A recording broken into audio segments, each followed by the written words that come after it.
10 বছৰ পিছত অসমীয়া জাতিক যদি ধৰি ৰাখে এই মিয়াসকলে ধৰি ৰাখিব এই মিয়াসকলে অসমীয়া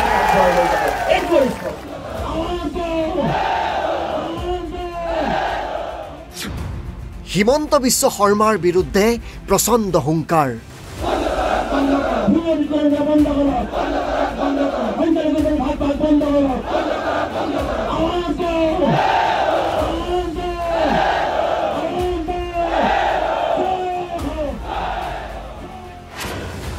অসমৰ সংখ্যালঘুৱে দেখুৱাই দিছে নিজৰ শক্তি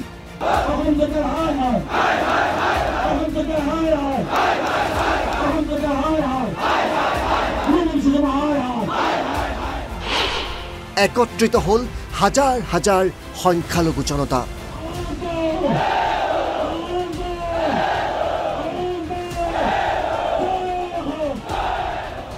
এই দৃশ্য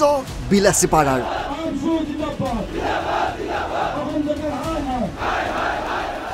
আমছু নেতৃত্বত অসম চৰকাৰে চলোৱা উচ্ছেদ বন্ধ কৰিবলৈ এয়া তেওঁলোকৰ শেষ সকিয়নি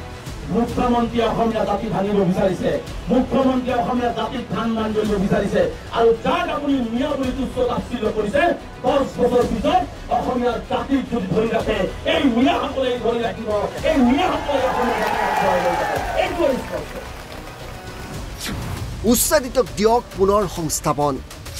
অসমত এজনো সংখ্যালঘু বাংলাদেশী নাই মুখ্যমন্ত্ৰী হিমন্ত বিশ্ব শৰ্মাই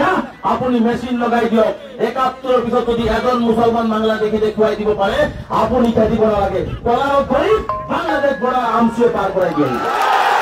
বাংলাদেশ বৰা পাৰ কৰাই দিব মুঠতে বিশাল প্ৰতিবাদ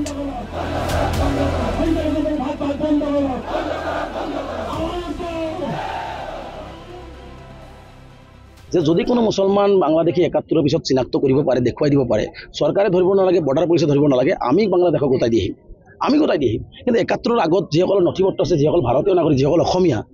যিসকল পূৰ্বপুৰুষ ভাৰতীয় অসমীয়া তেওঁলোকক অত্যাচাৰ কৰিব এইটো আমি সহ্য নকৰোঁ এইটো আমি মান্য লওঁ গতিকে বাংলাদেশী আৰু বিদেশী স্বদেশী মিয়া এইবোৰ শব্দক একাকাৰ কৰি বিদেশীৰ সমস্যাৰ সমাধান নহয় গতিকে সমাধান কৰিব হলে আলাপ আলোচনাৰ জৰিয়তে 71 পিছত যিসকল বাংলাদেশী আছে আলোচনাৰ জৰিয়তে সমিল মিলেৰে সেইবোৰক খেদিবৰ কাৰণে চৰকাৰক আমি হেঁচা প্ৰয়োগ কৰিব লাগিব কাৰণ চৰকাৰে বাংলাদেশী নেখেদে চৰকাৰে বাংলাদেশীৰ ৰক্ষণাবেক্ষণ দিবৰ কাৰণে আনিছে চৰকাৰে বাংলাদেশীক সংস্থাপন কৰিবৰ কাৰণে মুখ্যমন্ত্ৰী দায়িত্ব লৈছে এটা কথা মনত ৰাখিব যোন জাতিয়ে যেতিয়াই অস্ত্ৰ লৈছে সেই জাতি কিন্তু আমি দেখিছোঁ ক্ষতিকাৰক হৈছে আৰু কেতিয়াও অস্ত্ৰৰে সমস্যাৰ সমাধান নহয় মুখ্যমন্ত্ৰী ডাঙৰীয়া ভাবিছে নেকি দক্ষিণ চামত ডকাইত থাকে না সন্ত্ৰাসবাদী থাকে মানুহ থাকে আজি দক্ষিণ চামত হিন্দু মুছলমানৰ মছজিদ মন্দিৰ একেলগে আছে আজিও হিন্দু মুছলমান একেলগে বসবাস কৰিছে ধুবুৰীত হিন্দু মুছলমান বসবাস কৰি থকা নাই আমিতো কেতিয়াও কাজিয়া দেখা নাই আৰক্ষীয়ে গণবিক্ষোভৰ মাজতে আটক কৰি লৈ যায় আমছুৰ সভাপতি ৰেজাউল কৰিমক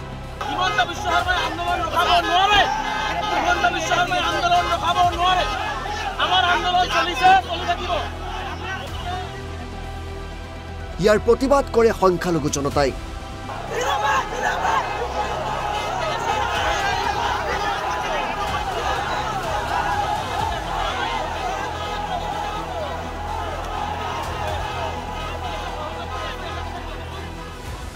মুঠতে গণবিক্ষোভৰ জৰিয়তে হিমন্ত চৰকাৰক নিজৰ শক্তি দেখুৱালে অসমৰ সংখ্যালঘু জনতাই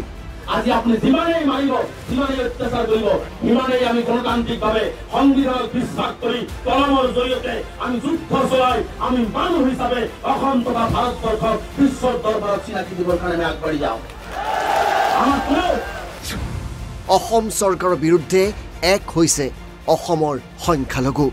হিমন্ত বিশ্ব শৰ্মা হৈছে ভাৰতবৰ্ষৰ বুকুত 1 নম্বৰ বাংলাদেশীৰ ৰক্ষক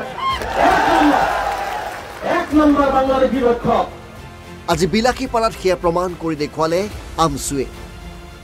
কেমেৰাৰ লেন্সে যিমান দূৰলৈকে ধৰিব পাৰে সিমান দূৰলৈকে কেৱল মানুহ মানুহ আৰু মানুহ